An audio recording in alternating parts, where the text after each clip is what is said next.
লোকসভা নিৰ্বাচনত ৰাজ্যখনত কেনেকুৱা ফলাফল দেখাব তৃণমূল কংগ্ৰেছ? নমস্কাৰ জনাইছোঁ। আপোনালোকৰ জৰিয়তে মই অসমৰ তথা বৰপেটা লোকসভাৰ সন্মানীয় ৰাইজসকলক মই আন্তৰিক শুভেচ্ছা জনাইছোঁ। লগতে মই আজি যিখন সভাত বহি আছোঁ, এই সভাৰ সন্মানীয় মুৰব্বী মহিলা ভাই ভনী আৰু যুৱকসকলক মই মোৰ আন্তৰিক শুভেচ্ছা জনাইছোঁ। কথা হ'ল, বৰ্তমান আমাৰ তৃণমূল কংগ্ৰেছে অসমত 4টা সমষ্টিত প্ৰাৰ্থিত্ব দিছে আৰু আমাৰ 4টা সমষ্টিত যি প্ৰাৰ্থিত্ব দিয়া হৈছে, এই 4টা প্ৰাৰ্থী আমাৰ জিকিব বুলি আমি ধাৰণা কৰি বা দলে বহুত ধৰণৰ ষ্টাডি কৰি মানে অবজাৰ্ভেশ্যন কৰি প্ৰাৰ্থী থিয় কৰাইছে। গতিকে আমি 4জনে জিকিম বুলি আমি আশাবাদী। আৰু আমাৰ দলৰ যিবিলাক নীতি নিয়ম আছে, আপোনালোকে জানে আমাৰ দলৰ কেন্দ্ৰীয় কমিটিৰ সভানেত্ৰী মমতা বেনাৰ্জী মহোদয়া বহুত ভাল মানুহ, অসাম্প্ৰদায়িক মানুহ, সাম্প্ৰদায়িকতাত মানে আশ্ৰয় নিদিয়ে আৰু সাম্প্ৰদায়িকৰ বিৰুদ্ধেও মানে যুঁজি থাকে।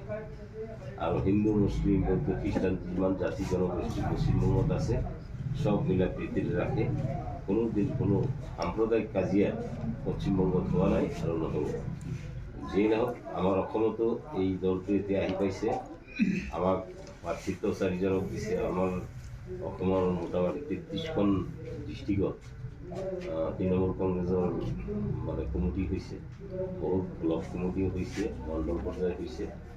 যিয়ে নহওক, আমাৰ অসমতো এটা দিন আমাৰ তৃণমূল নেতৃত্ব দিব, এইটো আমি আশাবাদী। আৰু এই যে অসমত যিটো সাম্প্ৰদায়িকতা আৰম্ভ হৈছে, অসমৰ আমাৰ যিটো মিলাপ্ৰীতি আছিল, যিটো সমন্বয় আছিল মানে জাতি জনগোষ্ঠী বা মানে বিভিন্ন ধৰ্মৰ মানুহৰ মাজত, সেইবিলাক মানে একদম সন্মান কৰি পেলাইছে।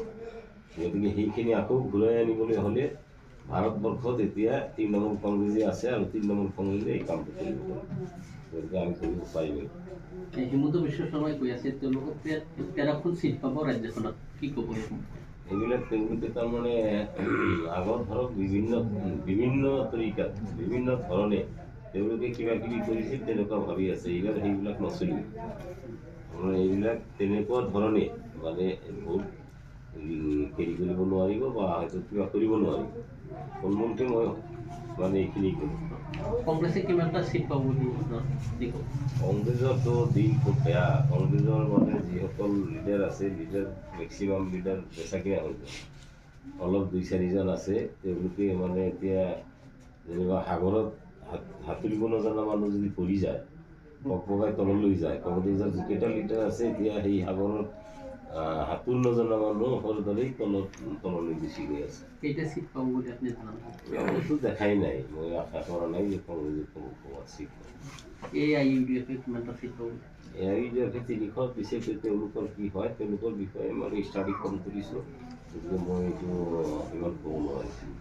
EVM টেম্পাৰিঙৰ যিটো অভিযোগ কৰিছে বিৰোধী দলসমূহে কৈছে, আপুনি কি ক'ব? EVM টেম্পাৰিংটো আগত হোৱা বুলি আমি বহুত ধৰণে শুনিছোঁ, বহুত হেৰিত শুনিছোঁ, এংগুলেদি। এইবাৰ EVM মানে টেম্পাৰিং কৰিব নোৱাৰিব বুলি আমি ভাবোঁ। নিৰ্বাচনী আয়োগেও এটা চিন্তা কৰি আছে। আমাৰ ভাৰতবৰ্ষৰ মানে বহুত জেগাত আন্দোলন হৈ আছে EVM লৈ। গতিকে EVM নহ'বও পাৰে, নাথাকিবও পাৰে, বা থাকিলেও আৰু ইমান সহজে এইবিলাক কৰিব নোৱাৰে। আপুনি দুবাৰকৈ AIUDFৰ বিধায়ক আছিল, আপোনাক বহিষ্কাৰ কৰিছে, আপুনি কি ক'ব? দলটোৰ ভিতৰ চলাত কি চলিছে? মোক বহিষ্কাৰ কৰা নাই, মই নিজে ওলাই আহিছোঁ। জাষ্ট ধৰক কিবা কথা আছে, এইবিলাক মানে বহুত কথা।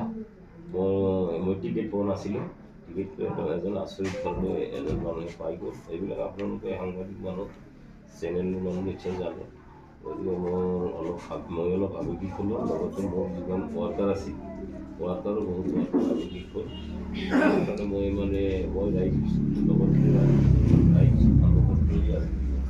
বহুত ৰাইজে মানে বাধা দিলে যে পাৰ্টি আৰু কৰিব নালাগে, যাৰ কাৰণে মই এই পাৰ্টি ত্যাগ কৰি মই বহুত দিন চিন্তা ভাৱনা কৰি তৃণমূল কংগ্ৰেছ এটা ভাল পাৰ্টি আৰু নেত্ৰী ভাল, গতিকে এই পাৰ্টিটো আমি বাছি লৈছোঁ। আৰু পাৰ্টিৰ যি সংবিধান নীতি নিয়ম বহুত ভাল, মানে সাম্প্ৰদায়িকতা একেবাৰেই নাই আৰু ইয়াৰ দ্বাৰাই মানে এই পাৰ্টিৰ দ্বাৰাই বহুত কাম ভাল ভাল কাম কৰি আছে আৰু অসমত তেনেকুৱা ভাল কাম মিলাপ্ৰীতিৰে আমি হিন্দু মুছলিম মানে জাতি বৰ্ণ নিৰ্বিশেষ কৰিব পাৰিম বুলি মোৰ বিশ্বাস মই মানে এইটো কৰিম আৰু মই ব্যক্তিগত হিচাপে মই ভৱানীপুৰ সমষ্টিত দুবাৰকৈ MLA আছিলোঁ 10 বছৰ আপোনালোকে সাংবাদিকসকলে নিশ্চয় জানে আৰু ষ্টাডি কৰক মই হিন্দু মুছলিম যিমান জাতি জনগোষ্ঠী আছে চবৰ লগত মিলি বড়ো চবৰ লগত মিলি মই কাম কৰিছোঁ মই চব মানে সম্প্ৰদায়ৰ মানুহক কাম কাজ দিছোঁ যিমান পাৰোঁ আনিছোঁ কাম আৰু চবক মিলাই মিলাই দিছোঁ এতিয়া মই ক'ব পাৰোঁ ভৱানীপুৰ পুৰণা সমষ্টিৰ এৰিয়াত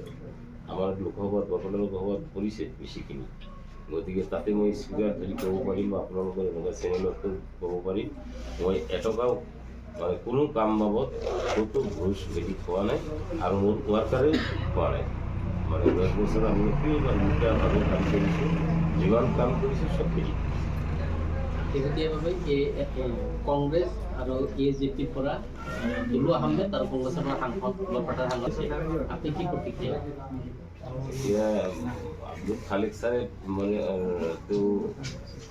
তেওঁ যি কৰিছিল যিটো মানে পদত্যাগ কৰিছিল এতিয়া আকৌ মই শুনি আছোঁ কৰা নাই কৰিব বুলি শুনি আছোঁ আৰু দুলু আহমেদটো ধৰক AJPত আছিল AJPটো ধৰক MLA নাই কিবা নাই এটা চিট দিছে কংগ্ৰেছৰ লগত এলায়েন্সত এটা মই ভাবোঁ যথেষ্ট আৰু তেওঁ বিচাৰি আছে কিন্তু পোৱা নাই আৰু তাৰ কাৰণে মানে মই শুনিছোঁ দেই মই নিজে নাজানো কোনোক দ্বাৰা শুনিছোঁ তেওঁ বেলেগ কোনো পাৰ্টীয়ে নিৰ্দলীয় হিচাপে বোলে হেৰি কৰি আছে মানে প্ৰজেক্ট কৰি আছে বেলেগ পাৰ্টীয়ে এতিয়া মানে এতিয়া নকওঁ এতিয়া কেইদিনমান পিছত আপোনালোকে পাব আপোনাৰ আবুল কালাম আজাদ আৰু মোৰ ঘৰ হ'ল বৰ্তমানৰ পাকাবাৰী সমষ্টিৰ বিধানসভা সমষ্টিৰ পুৰা ভৰাল গাঁও চুকমাৰা বজাৰ আৰু মাজগাঁও বজাৰৰ মাজত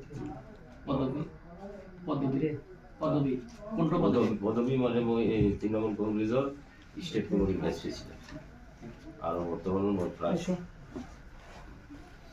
এছামিছ কিবা এই লাভজনক ইফতাৰৰ আগত বিচাৰি কথা কৈছোঁ হাজাৰ এটা ভুল নাজানা সেইগুলো আছে আপোনালোকৰ মাজত আহিছোঁ ইয়াত মানে সাংবাদিকৰ লগত কিছু কথা কৈছোঁ গতিকে সেইখিনি আৰু নকওঁ মই আপোনালোকৰ লগত প্ৰাৰ্থী আমাৰ কাৰণে চেষ্টা কৰক প্ৰাৰ্থী বা পাৰ্টীৰ কাৰণে চেষ্টা কৰক যদি জিকিব পাৰোঁ মই আপোনালোকক কেতিয়াও বেলেগ বেলেগ মানে ৰাজনীতি কৰা বহুত লিডাৰ পাইছে ধৰক প্ৰত্যেকটা মানুহৰ মন মেজাজ ৰুচি বেলেগ বেলেগ চিন্তাধাৰা কাম কাজ মানে ইয়াত যিমান মানুহ আছোঁ কাৰো চেহেৰাৰ লগত কাৰো মিল নাই কিন্তু ঠিক প্ৰত্যেকৰে মানে মনোভাৱ কাম কাজ এই তেনেকুৱাই হয় কাৰো লগত কাৰো মিল নাথাকে অলপ হ'লেও ডিফাৰেঞ্চ থাকে যিয়ে নহওক মই কথা দিছোঁ মই কিন্তু বহুত তলৰ পৰা আহিছোঁ মই গাঁও পঞ্চায়ত প্ৰেচিডেণ্ট হৈছিলোঁ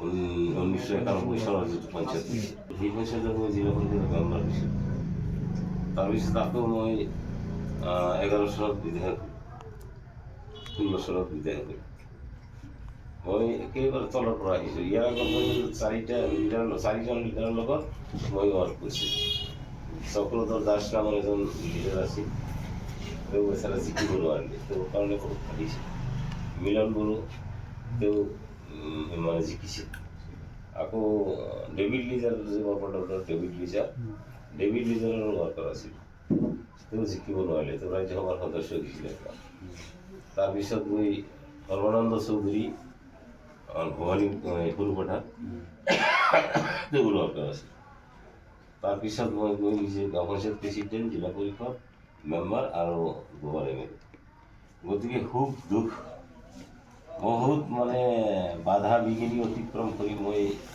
মানে ইমানলৈকে আহিব পাৰিছোঁ মাত্ৰ ওপৰৱালাৰ কৃপা আৰু আপোনালোকৰ আশীৰ্বাদ পাব গতিকে ঠিক মানে মানুহ এজন মুখাকে থাকিলে কেনেকুৱা লাগে সেই অভিজ্ঞতা মোৰ আছে ৱৰ্কাৰ হিচাপে কাম কৰি যদি লিডাৰৰ লগত কথা পাতিব নোৱাৰে কথা ক'ব নোৱাৰা হৈ যায় জিকাৰ পিছত নাইবা কোনো সহায় নাপায় ধৰক চৰকাৰৰ পৰা সহায় আহি আছে সেই ৱাৰ্কাৰে নাপাই বেলেগে পায় তেতিয়া মনত কিমান দুখ লাগে কলিজাৰ যিটো বেদনা বা কলিজাৰ যে কিবা ছিঙি যায় সেইটো মই জানো মানে এই যে 4জনৰ হেৰি আছিলোঁ ৱাৰ্কাৰ আছিলোঁ মোৰ সেইখিনি অভিজ্ঞতা দিছোঁ। আপোনালোকৰ যদি গোহালিবোৰ সমষ্টি যিখন পুৰণা সমষ্টি লিমিটেশ্যন আগত আপোনালোকে সুধে হিন্দু মুছলিম মানে অসমীয়াই হওক বেংগলী হওক বা বড়োই হওক মুছলমানেই হওক চবেই ক'ব যে মই কোনো ভেটিক হোৱা নাই, নিৰপেক্ষভাৱে মই কাম কৰিছোঁ। মোৰ ওচৰত প্ৰথমবাৰ যদি এম এল এ হ'লোঁ 11 চনত বিধানসভাত ইলেকশ্যন হোৱা বহুত হিন্দু মানুহ অসমীয়া মানুহেই হওক বা বড়ো মানুহৰ ওচৰত নাহে,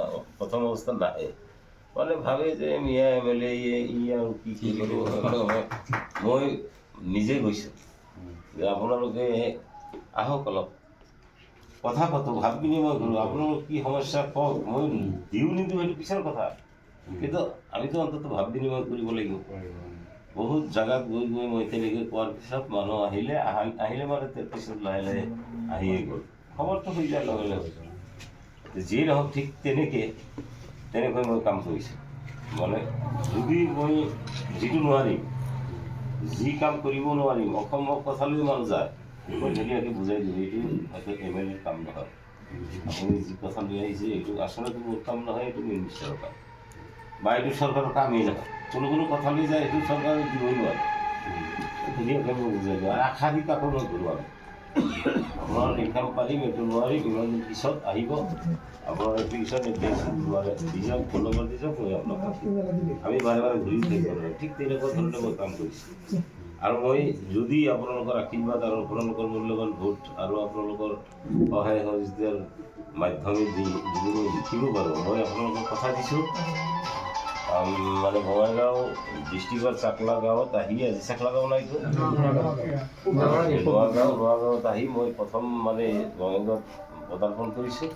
গতিকে কথা দি গ'লোঁ আপোনালোকক, যদি ওপৰলৈ বচাই ৰাখে, মোৰ ব্ৰেইনটো ঠিক ৰাখে, পগলা যদি হৈ যাওঁ তেনেহ'লে যদি ব্ৰেইনটো ঠিক থাকে আপোনালোকৰ লগত ঠিক এনেকুৱা ধৰণে মই 10 বছৰ এম এল এ, মই কোনোদিনেই মোৰ লগত কোনো মানে ব্যক্তিয়ে সমষ্টিৰ ভিতৰে হওক বাহিৰৰে হওক, বাহিৰৰ মানুহ বহুত মংগল কামনা কৰি মই মোৰ আপোনালোকৰ ওচৰত যিখিনি ৰিকুৱেষ্ট কৰিলোঁ এই ৰিকুৱেষ্টৰ কথাখিনি সামৰিলোঁ। নমস্কাৰ, আসসালামু আলাইকুম।